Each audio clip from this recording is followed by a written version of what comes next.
Seorang pria separubaya ditemukan tewas di dalam mobil Toyota Rush saat berada di lampu merah Simpang Patal, Jalan R. Sukamto, Kelurahan 8 Ilir, Kecamatan Ilir Timur 3, Palembang.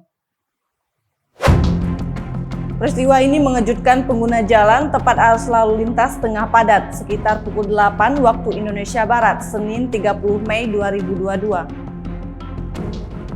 Berdasarkan kartu identitas yang ditemukan, pria ini bernama Johan Umar, 54 tahun, warga Jalan Pertiwi 2, Demang Lebar Daun, Palembang. Korban ditemukan tewas berada di dalam mobil Toyota Rush warna putih, nopol BG 1289ZI. Dari keterangan saksi mata di lokasi kejadian, korban diduga pingsan karena tiba-tiba saja menabrak kendaraan di depannya. Saat pihak kepolisian mengecek kendaraan korban, diketahui korban sudah tidak bernyawa.